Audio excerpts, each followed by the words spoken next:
السلام علیکم۔ آج ہم حکایت عثمانی ملک عثمان صاحب کی جو تصنیف ہے اس کا چیپٹر نمبر 59 پڑھیں گے۔ تو چلے آئیں پہلے اس کا متن پڑھ لیتے ہیں۔ یہ ہے جی چیپٹر نمبر 59۔ اس کا عنوان ہے جڑ اور پتھر۔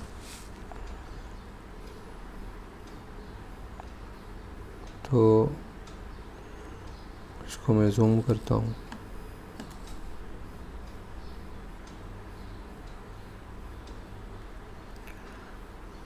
اس کا عنوان ہے جڑ اور پتھر۔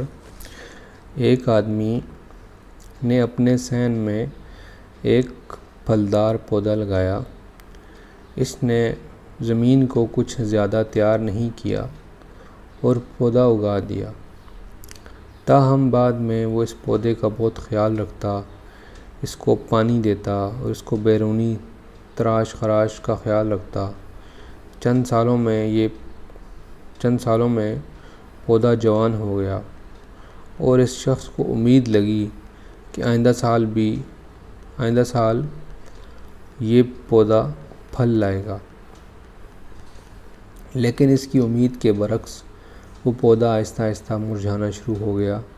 اس پر وہ آدمی بہت پریشان ہوا کہ جس پودے پر اس نے سال ہر سال محنت کی تھی اور ہر طرح کا خیال رکھا تھا، آخر کیا ہوا کہ جب پھل لگنے کا وقت آیا تو یہ پودا سوکھ گیا۔ اس نے شہر کے ایک تجربہ کار مالی کو بلایا اور اسے قصہ سنایا۔ مالی سمجھدار تھا۔ اس نے اس شخص کو بتایا کہ یقیناً تم نے اس پودے کے خیال رکھنے میں کوئی کسر اٹھا رکھی ہوگی، لیکن اس کے خشک ہونے کی وجہ اس پودے کی جڑ کے عین نیچے موجود پتھر ہیں، جنہوں نے اس پودے کی نشو و نما اچانک روک دی ہے اور نتیجتاً پودا مرجھا کر خشک ہو گیا ہے۔ مالی نے مزید کہا کہ تم اگرچہ اس پودے کی بیرونی نشو و نما کا پورا خیال رکھتے ہو، لیکن تم نے شروع میں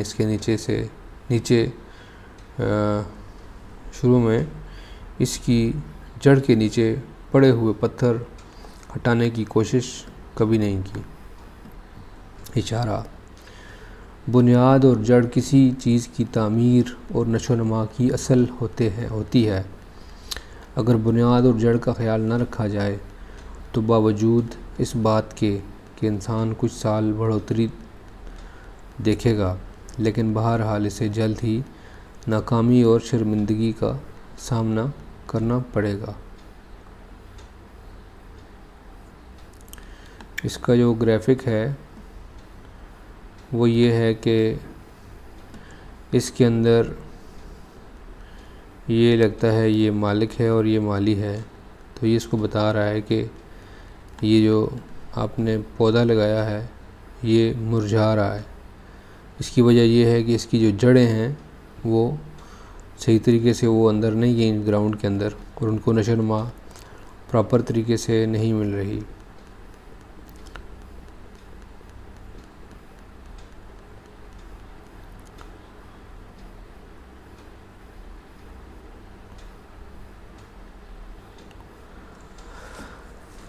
یہ جو حکایت ہے اس کے اندر بہت ہی اہم جو ہے، آخر میں ملک صاحب نے اشارہ فرمایا ہے کہ جو جڑ ہے یہ باطنی چیزیں ہیں، اندرونی طور پر وہ زیادہ مضبوط ہونی چاہیے۔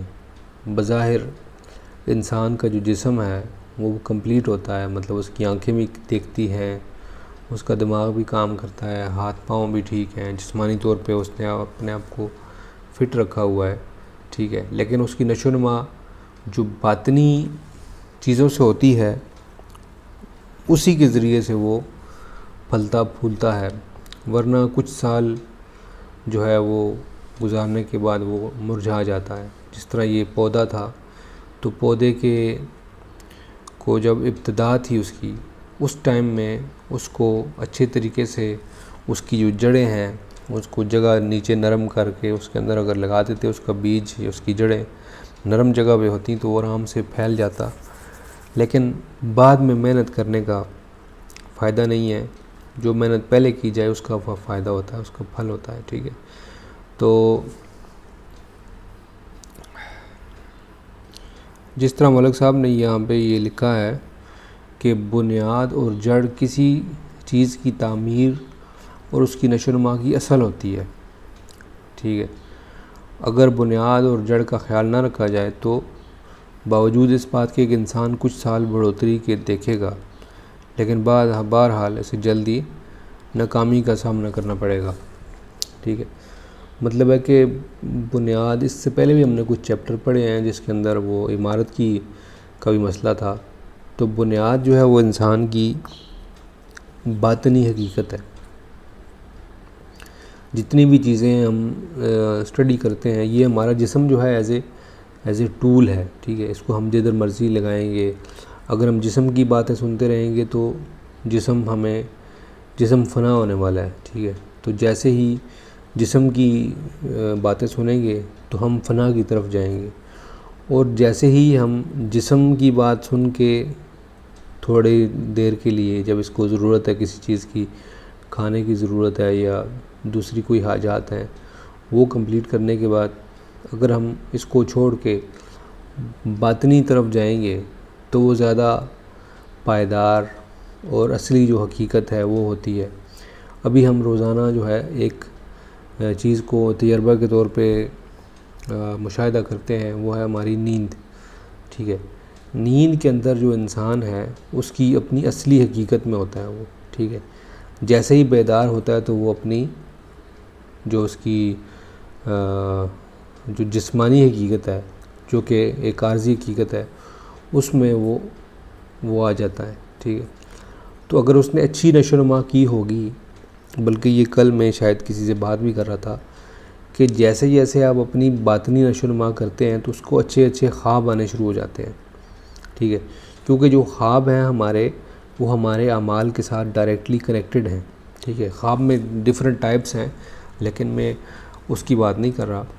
مطلب ٹائپس کی مسئلہ یہ ہے کہ کچھ خواب ہوتے ہیں جو ہمارا دماغ جو ہے دن بھر سوچ رہے ہوتے ہیں، اسی کو ہی ہمیں رات کو وہ دکھا دیتا ہے. ٹھیک ہے، اور کچھ خواب ہوتے ہیں جو دماغ کے علاوہ ہوتے ہیں.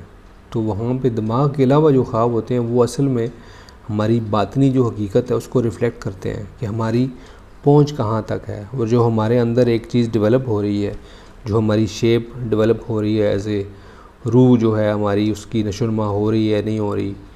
روح کی مختلف جو ہے وہ اشکال ہوتی ہیں، مختلف جو کتب ہیں، جو مسٹیسزم کی یا صوفیزم کی جو کتابیں ہیں، ان کے اندر انہوں نے اشارے فرمائے ہیں جو صوفیہ ہیں کہ جیسے ہی وہ کسی دوسرے انسان سے ملتے تھے تو ان کو نظر آ جاتا تھا کہ اس کا جو اورا ہے یا اس کا باطنی جو حقیقت ہے وہ صحیح نہیں ہے، اس کی ڈیولپ نہیں ہوئی، یا اس کی کوئی ڈیفرنٹ شیپس ہوتی ہیں اس کی. تو آج کل تو ایک کیمرے بھی آئے ہوئے ہیں، وہ جو کیمرہ ہے وہ کیپچر کر لیتا ہے کہ انسان کا جو اورا ہے، کیونکہ ہماری باڈی جو ہے وہ ایمٹ کرتی ہے ڈیفرنٹ جو ہے وہ جو سگنلز ہوتے ہیں یا یہ شعاعیں ہوتی ہیں وہ ہوتی ہیں. ٹھیک ہے، تو اس کو اورا بولتے ہیں. تو کیمرہ ہے، اس کا نام مجھے ابھی یاد نہیں آ رہا، لیکن وہ کیمرہ بھی جو ہے کیپچر کر لیتا ہے کہ انسان کا جو اورا ہے وہ ڈیفرنٹ کلرز ہیں اس کے اندر. تو کون سے کلر کا انسان جو ہے وہ کس کیفیت میں ہے، وہ انہوں نے مختلف ڈیفینیشن کی ہوئی ہیں. تو صوفیاء کے علاوہ اب سائنس بھی اسی طرف جا رہی ہے، اسی طرف پہنچ رہی ہے. تو جو باطنی حقیقت ہے اس کی طرف جو چیپٹر ہے کہ جڑ، اور اس چیپٹر کا جو نام ہے مجھے بھول گیا ہے، جڑ اور پتھر. ٹھیک ہے، اور جڑ اور پتھر جو ہے، جڑ جو ہے وہ حقیقت ہے، اور پتھر جو ہے اس کے سامنے جو ہے وہ رکاوٹ ہے. تو جیسے رکاوٹ دور ہو جائے گی تو وہ حقیقت جو ہے وہ پھلنے پھولنے لگے گی. تو میرا خیال ہے یہی میرے ذہن میں بھی آ رہا ہے. اس کے 9 منٹ ہو گئے، انشاءاللہ اس کو ختم کرتے ہیں. تو نیکسٹ جو ویڈیوز کے ساتھ آپ سے ملاقات کریں گے۔ السلام علیکم ورحمۃ اللہ وبرکاتہ۔